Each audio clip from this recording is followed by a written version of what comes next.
안녕하세요. 저는 고부 갈등의 최고조를 찍고 있는 40대 여자입니다. 애교를 그냥 넘기지도 못하겠는 극악무도하고 찌질함의 극치이자 산 증인이 우리 시어머니와의 사연을 써보려고요. 저는 시아버지의 주선으로 지금의 남편과 맞선으로 만나 결혼을 했습니다. 아버지와 건너 아시는 분의 친구분의 아들이 결혼할 색시를 찾고 있단 소리에 아버지가 저를 적극적으로 밀어붙인 것이었죠. 당시 저는 30대가 넘었었고 제 친구들은 다 결혼하고 첫 아이까지 낳았을 때였는지라 아버지가 상당히 위기의식을 느끼면서 이러다가 딸내미가 노처녀로 늙는 건 아닌가 하면서 저 하나 시집 보내겠다고 참 여기저기 뛰어다니셨는데요. 당시 7급 공무원에다가 시아버지도 공무원으로 부자가 공직을 먹고 있다는 소문이 엄청나게 와전이 되어서는 급기야 대대손손 재경부 행정부에 막대한 파워를 가진 집안이라는 소문이 부풀어져서는 아주 그냥 저희 아버지가 저를 완강히 밀어붙이셨던 것이었죠. 저도 남편과 남편의 집안에 대한 소문을 그렇게 들어버리고 맞선을 보러 나갔기 때문에 살짝 긴장을 많이 했습니다. 저야 뭐 당시 헤어진 전 남친한테서 상처를 너무 크게 받은 바람에 결혼에 대한 생각이 딱히 없는 상태에서 아무 남자나 만나보면 내 기분이라도 좀 풀어보자는 마음에 선자리를 나간다고 했었는데 아버지 말씀으로는 상대방 집안이 너무 좋은 곳이라며 잘 하고 오라고 겁을 잔뜩 주신 바람에 가볍게 해보려 했던 선이 완전히 취업 막바지에 해보는 면접 인터뷰만큼이나 살떨리고 긴장되더라고요. 천만 다행이게도 남편은 제가 예상했던 딱딱하고 지루한 공무원의 모습과는 달리 참 센스가 돋는 사람이었습니다. 말도 잘 통했고 무엇보다 둘이서 첫 만남부터 케이크 코드가 잘 맞은 덕분에 다음날 연달아 데이트도 순조롭게 하게 되었었고 저와는 달리 당장에 결혼하는 것에 서두름을 느꼈던 남편이 곧장 결혼을 해보자는 말을 꺼낸 바람에 저도 얼떨결에 반대하는 사람이 주변에 하나 없는 환경에서 좋다고 결혼을 해버렸어요. 저야 뭐 딱히 회사를 다니면서 제가 뭐 돈이 엄청나게 많은 것도 아니었고 대단히 잘난 부모를 둔 것도 아니어서 좋은 집안의 안정적인 직업을 가지고 있던 남편을 마다할 이유가 하나도 없었습니다. 저는 성격이 많이 솔직한 편이라서 남편한테도 직접 그런 말을 했었어요.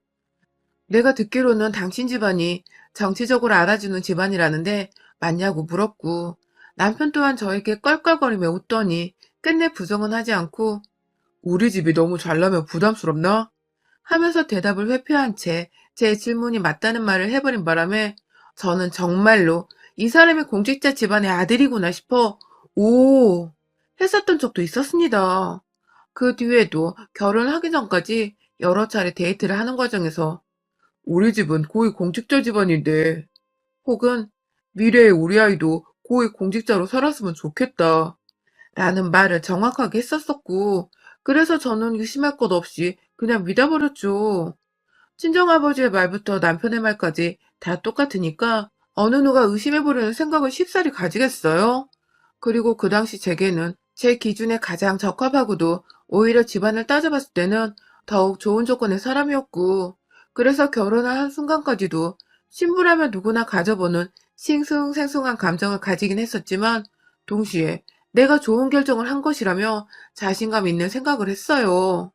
그런데 그렇게 결혼하고 나서 보니 제가 듣고 또 남편을 통해서 직접 알았던 남편의 집안과 남편의 직장은 사뭇 달랐습니다. 결혼을 하고 보니 저희한테 시부모님이 집을 사주긴 했는데 그게 다 대출을 가득 끼고 산 은행의 집이었더라고요. 그것도 대출금을 매달 갚아내야 하는데 시아버지는 고위 공직자는커녕 동사무소에서 일하시는 경비원이셨고 7급 공무원이라던 남편조차 동사무소에서 근무하는 9급 공무원이었습니다. 지금이야 공무원이 되기도 힘들고 공부도 정말 열심히 피 터지게 해야 붙을까 말까 하는 직업이 되었지만 저 결혼할 적만 해도 그 정도는 아니었어요. 게다가 남편과 시아버지가 일하는 동사무소는 서울 한복판에 있는 것도 아니고 경기도 저 끝자락에 있는 동사무소여서 아무나 그냥 지원해서 인원이 모자른 대로 충원이 되는 그런 곳이었습니다. 그렇게 일하는 남자들이 그 많은 대출금을 갚아내는 데는 굉장히 무리가 있었고요. 다달이 벌어오는 돈이 제 월급의 반도 안 되는 남편의 월급에 마냥 의지를 하면서 대출금을 갚아낼 수 없어서 결국 제가 제 돈을 덜어 대출금을 갚아내기 시작했습니다. 솔직히 말하면 결혼 초반부터 왠지 거대한 사기를 당해버린 것 같아서 기분이 굉장히 불쾌하고 혼돈의 연속이었어요. 그럼에도 불구하고 제가 남편과 이혼하지 않은 것은 그 결혼을 하는데 어찌되었건 저도 남편이 좋다고 결혼을 저 스스로 결심을 했던 것이었으며 남편도 오해를 하게 한 거면 미안했다면서 대출금을 갚아주는데 도와주는 제게 무척이나 고마워했고 또 미안해하는 모습을 팍팍 티내면서 집안에서 거의 기가 죽어 살았기 때문에 제가 그새 정이라도 들어버렸던 것인지 이혼을 해버리지 못했습니다. 그리고 지금 저는 그때 진작 남편과 이혼을 못했던 것을 천추의 한이라 여기며 살아가고 있는 중이랍니다. 시아버지나 남편이나 기대했던 고위 공직자는 못 되었지만 살다 보면 느낀 것은 이분들이 참 열심히도 산다는 것이었습니다. 시아버지가 어쩌다가 경비에 하시는 일이 고위 공직자라고 와전이 되었는지도 모르겠지만 본인 하는 일에 자부심을 가지며 한번 빼먹지를 않고 사시사철 근실하게 일을 하시는 모습에 제가 다 대단하다고 느낄 정도였고요. 그런 아버지의 모습을 보면서 좋은 자극을 받았었는지 남편도 자신의 일에 투정 한번 부리지 않은 채 열심히 일하면서 차츰 좋은 가장이 되고자 더 노력을 했습니다. 덕분에 남편과 제가 같이 벌어서 모으는 돈으로 대출금도 차근차근 갚아나갔고 그 사이 딸 둘도 낳아서 보통의 평범한 가정을 무사히 만들어냈어요. 물론 살면서 어떻게 부부가 좋은 일들만 있고 좋은 것들만 나누면서 행복하게 잘 살겠냐마는 저희 부부는 최대한 서로의 화를 덮고자 하는 선에서 대화를 하는 법을 배워나갔고 지금까지도 큰 소리 한번 나누지 않은 채 최대한 갈등은 적게 대화는 더 많이 해보는 자세로 살았어요. 그 효과는 실로 대단했습니다. 저희 부부랑 친하게 지내는 주변 친구 부부들은 저희가 잘 지내면서 하는 그 모습을 배우고 싶다며 많이 부러워하기도 했습니다. 그럴 때면 저희도 자랑이라고 으쓱해 대기보다는 우리도 평범한 사람이 지나지 않는다면서 그냥 서로를 한 번 더 배려하고 노력하는 것뿐이라면서 보다 현실적인 말로 부부 상담을 해주고 또 그 상담을 통해서 우리 부부도 함께 치유를 받는 듯 했습니다. 나중에야 남편은 저한테 고백을 하더라고요. 제가 너무 마음에 드는데 혹여나 자기 아빠가 경비원이라고 자기가 겨우 구급 공무원이라고 떠나버리면 어쩌나 싶어서 사실대로 말을 할 수가 없었다고 해요. 그것에 대해선 최근까지도 저에게 민망하고 또 미안했었고요. 아무튼 처음에 좀 삐그덕거리긴 했지만 그래도 잘 살아가고 있었고 앞으로도 잘 살아갈 자신이 있었는데 이런 저의 마음에 불현듯 위기감을 안겨주는 인물이 바로 저희 시어머니셨습니다. 시어머니의 눈에는 저희 부부가 잘 지내는 모습이 그리 좋아 보이지 않았나 봅니다. 대출금도 척척 갚아내고 아들이랑 집에서 잘 먹고 잘 살고 딸들까지 낳아버리니 그 모습이 퍽 질투가 나셨나 보더라고요. 아들 부부가 잘 사는 모습을 보면 마음이 흐뭇하시고 기쁘실 법도 할 텐데 저희 시어머니는 전혀 그렇지 않으셨어요. 처음 제가 대출금을 제 월급으로 갚아가겠다고 말씀을 드렸을 때부터 저한테 우리 아들 기죽이라 시집 왔니? 라고 말씀을 하시던 분이셨습니다. 저는 남편이 대출금을 당장 갚을 만큼의 여유 있는 돈을 벌지 못하고 있고 그 때문에 둘이서 죽어라 벌어 한참 갚아나가야 하는 돈이기에 더 벌고 있는 제가 도와주겠다고 나선 건데 시어머니 눈에는 제가 더 돈이 많으니 그까짓 거 내 월급으로 낼게 하며 제가 자기 아들 기를 죽인 듯한 모습으로 보였나 보더군요. 문제는 저는 이렇게 갚아야 하는 빚이 많은 줄도 모르고 시집을 온 어찌 보면 졸지에 집 산다고 빚을 주고 결혼을 해서 저한테 면목없고 염치 없어 하는 남편과 시아버지 앞에서 시어머니는 아주 당연하고 별것 아니라는 듯이 제가 그럴 가치가 있는 애야? 왜 당연한 걸로 미안해? 하며 여러 번 무안을 주기도 하셨습니다. 제가 아무리 솔직한 성격이라고는 하지만 남편한테는 마구마구 따져봐도 시어머니한테는 정말 못 그러겠더라고요. 시어머니가 제 옆에서 저 싫다는 쓴소리와 한숨을 푹 쉬면서 얼굴 표정 하나라도 찡그리기 시작하면 막 눈치가 보이고 내가 뭘 또 잘못하진 않았을까 싶어서 가슴 졸이게 되는데 참 저도 제가 왜 이러는지 모르겠더라고요. 그만큼 시어머니 인상이 정말 무서운 것도 있었고 제가 뭐라 말대꾸라도 하려는 듯 입이 삐쭉 튀어나와 있으면 넌 뭐 할 말 있니? 네가? 하며 가소롭다는 듯 물어보셔서 제가 그냥 하고자 하는 말도 꾹 삼켜버렸죠. 손녀들은 예쁘신지 애들한테 뭐라고 그러신 적은 단 한 번도 없었지만 애를 둘이나 낳았는데도 네 마누라가 여자로 보이냐면서 남자는 그렇게 살지 않아도 된다는 뭔 개소리를 하면서 남편이 바람을 피워도 이해를 할 수 있다는 식으로 말을 꺼내셨다가 저희 둘째가 할머니, 왜 말을 그렇게 해요? 하고 앙칼지게 할머니를 쳐다보며 대화가 끝났어요. 물론 저희 남편도 무슨 말을 그런 식으로 애들 앞에서 하냐면서 기분 나쁜 티를 냈고, 저는 그 자리에서 그냥 평소대로 아무 소리나 짓거리란 듯이 상관없다는 듯 무관심으로 일관했습니다. 애초에 며느리에게 시샘을 할 수밖에 없는데 경계를 하셨던 시어머니는 제가 마흔이 다 넘어서도 그 짓을 변함없이 해드셨습니다. 저 마흔 되던 그 해에는 남편 생일날 시부모까지 다 집에 모셔서 다 같이 그냥 소복하게 밥을 먹었었는데요. 제가 마흔이 되었다는 걸 저희 딸한테서 듣고는 입을 쩍 벌리시더니 급기야 그거밖에 안 됐어? 라고 하시더라고요. 네, 제가 그것보다는 훨 더 나이가 들어 보이는데 겨우 마흔이냐고 절 비꼬는 소리였어요. 뭐 그렇게 간단하게 기분을 잡치게 하는 말은 제가 한두 번 듣는 게 아니었던지라 얼마든지 참을 수 있었습니다. 하지만 옆에서 남편이 겨우 마흔인데 엄마는 그 나이 먹고도 그런 말을 기분 나쁘게 해? 라며 무안을 주자 시어머니는 네 마누라 편들다가 언젠가 네 마누라한테 발등 제대로 찍힐 거라면서 억지를 부리셨어요. 제가 조만간 바람이라도 피운다거나 짐 싸서 아이들까지 데리고 이민을 가버리기라도 한다는 듯이 제가 들어도 황당한 말씀을 하신 바람에 제가 참 남편 생일날 결국 눈물을 글썽이다 그 자리에서 더는 못 앉아 있겠다면서 혼자 소주라도 마시려고 딸내미들이랑 집 나가서 집 앞 편의점에서 몇 시간 앉아 있었답니다. 다행히 그 사이 남편이 시부모님을 집으로 보내버렸고 저는 적당히 화장실이 가고 싶었던데 집으로 돌아올 수 있었지만 뭐가 되었든 참 서럽게 마찬가지였습니다. 정말 정 한 번 붙이기 힘든 상대였고 이 집안이 시아버지가 교회를 다녀서 제사가 없는 것이 정말 천만다행이라는 생각이 뿜뿜하곤 했었죠.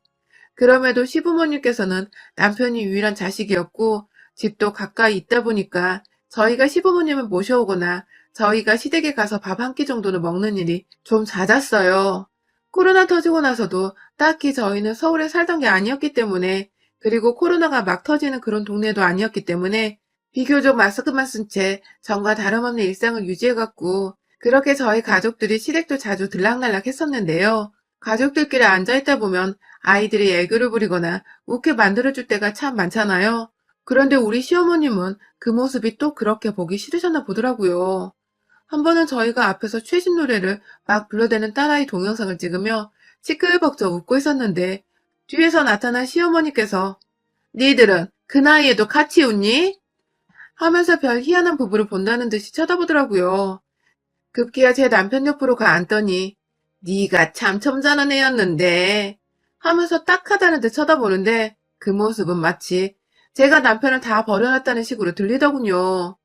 아니나 다를까 시어머니는 곧장 저를 쳐다보더니 네가 참 말도 많고 탈도 많아 애가 이렇게 변한 건가 보다 하면서 찝찝거리셨습니다. 남편이나 저나 누구라 할 것 없이 기분이 또 더러워졌는데 도저히 제 입에서 뭐라 말이 나오지 않았어요. 애들도 있고 시아버지도 있고 아 여기서 나 하나 미친년 되면 다 괜찮아지는 일일 텐데 그 미친년이 돼보자는 용기가 선뜻 행동으로 옮겨지지를 않더라고요. 그러다가 지난 주말에 또 비슷한 일을 당하게 되었습니다. 사실 저희 가족이 웃고 있을 때마다 옆에 와서 시어머니는 꼭 그만 웃으라는 듯이 말을 툭 끊고는 저희 남편의 관심을 사보겠다며 뜬금없이 손톱깎이를 들고 오셔서는 눈이 침침해서 잘 안 보이니 잘라달라고 하신 적이 많았어요. 한 번이 아니라 정말 여러 번 그랬고 그러다가 남편의 시선이 다시금 저희에게 오려고 하면 기다렸다는 듯이 팔톱도 잘라줘라 하면서 남편을 도로 붙잡기도 하셨었죠.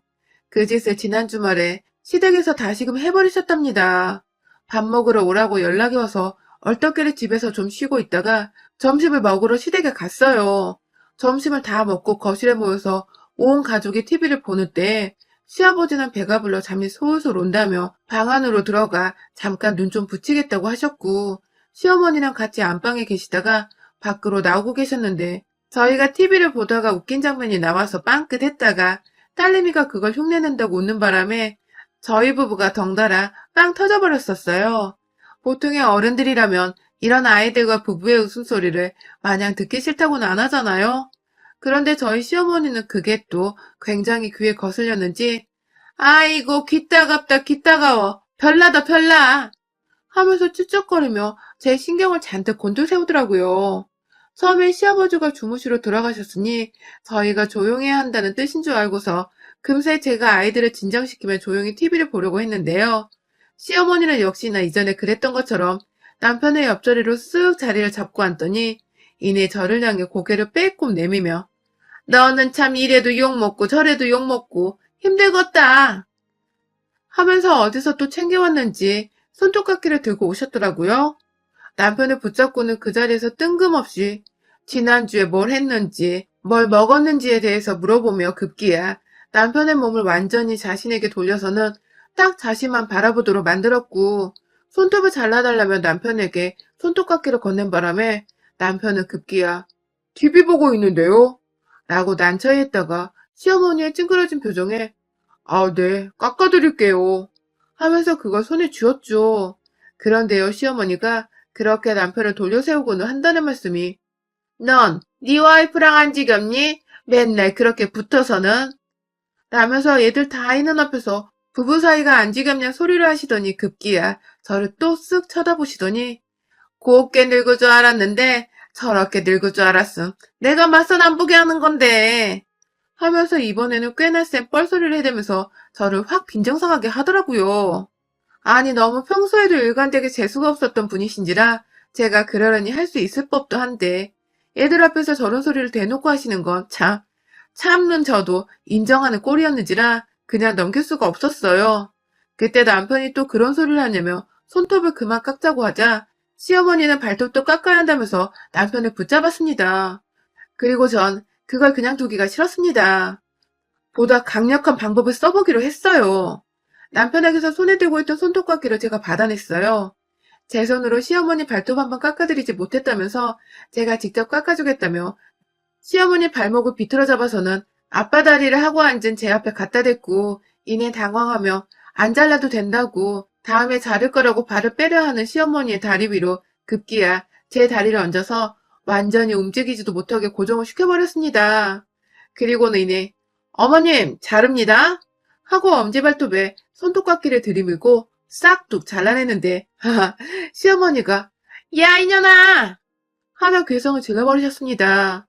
그렇습니다. 제가 시어머니의 발톱에 새겨져 있는 하얀 그 선보다도 더 깊숙이 미세한 길이었지만 살점에 가까워 잘리면 물만 닿아도 따끔거리고 아파 죽겠을 그 길이까지 아주 그냥 시원하게 싹둑 잘라버린 것입니다.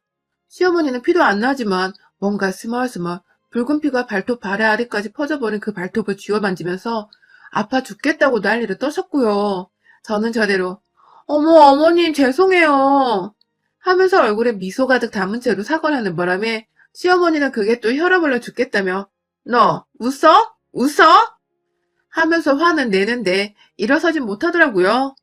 저는 끝까지 마저 잘 잘라보겠다고 제 다리에 힘을 더 준 채로 시어머니 다리를 고정시킨 채 손톱깎이를 인해 반대쪽 엄지발가락 앞에다가 바짝 대버리니 시어머니는 계속해서 제 다리를 떼어내겠다고 한참을 다리를 치기도 하고 자기 몸을 흔들어대더니 이내 아주 정말 벼락을 맞은 사람 마냥 완전히 아무 행동도 못하게 정지를 시켜버린 후 제가 혹여나 또 다른 엄지발톱에 피를 내버리는 건 아닌지 혹은 따갑고 아파 죽겠을 만큼 바짝 발톱을 잘라내지는 않을지 걱정이 되셨는지 눈을 아주 꼭 감으시고는 손에 주먹까지 쥐시고 부들부들 떨었습니다. 누가 보면 제가 어른은 고문이라도 하는 줄 알겠더라고요. 옆에서 남편도 제가 불안불안했는지 여보 하면서 저를 진정시키고 있었고 저는 두 눈 꼭 감고 저한테 목숨줄을 맡긴 듯 애처로워하는 시어머니의 나머지 엄지발톱 하나도 아주 남김없이 아주 살점과 발톱 사이에 비는 공간 없이 그 깊숙한 길이까지 싹둑 아주 갑작스럽게 예고도 없이 신나 죽겠다며 잘라버렸습니다. 시어머니는 급기야 제가 자른 발톱에 그리고 시뻘겋게 부어오르는 발톱을 쥐어 만지다가 급기야 너무 긴장을 했는지 깊은 탄식을 쏟아내셨고 저희 큰딸은 옆에서 엄마가 고소해하는 표정을 그대로 읽어버린 건지 할머니 눈치를 보다가 절 보며 방긋 하더라고요. 저는 그렇게 시어머니의 엄지발톱 두 개를 아주 건드리기만 해도 짜증이 솟구칠 만한 정도로 만들어버린 후에야 제 할 일을 다 했다는 듯이 어머님 이러시니까 발톱을 못 깎겠어요. 일부러 그런 건 아닌데 앞으로 어머니 손톱 발톱은 제가 다 깎아드릴 테니 남편 그만 부르세요. 하면서 아예 집안에 있던 손톱깎이 통까지 챙겼습니다. 그 사이 발톱에서는 슬슬 시뻘건 피 같은 것이 올라오는 게 보이기 시작했고, 저는 그걸 제 두 눈으로 확인한 후에야 딸내미들이랑 집으로 왔습니다. 네, 저 없는 사이에 발톱은 자르지 말라는 저의 깊은 뜻이었던 것이죠. 시어머니는 며느리 손에 발톱에 아작날 뻔한 사실이 공포스러우셨는지 나가는 저를 그냥 쳐다도 못 보고 발톱만 만지작거리며 넋이 나가 계셨고, 남편은 시어머니 상태를 확인하고 나서야 집 가고 있는 저희 가족을 따라 나서며 아찔했다. 다음엔 그러지 마. 하면서 씁쓸하다는 듯이 한숨을 쉬었습니다. 저야 뭐 시어머니를 어떻게든 골탕 한번 먹이고 싶었던 게 목적이었기에 제 목적은 달성을 했고요. 제 손에 시댁의 손톱깎이 통이 있으니 주기적으로 시어머니 손톱발톱에 피내드리러 이거 두고 시댁에 가보려 합니다. 시어머니 전용 네일샵이라도 만들어드려서 고통의 연속은 맛보게 해드리겠습니다. 여러분의 생각은 댓글로 남겨주세요. 오늘도 시청해주셔서 정말 감사합니다.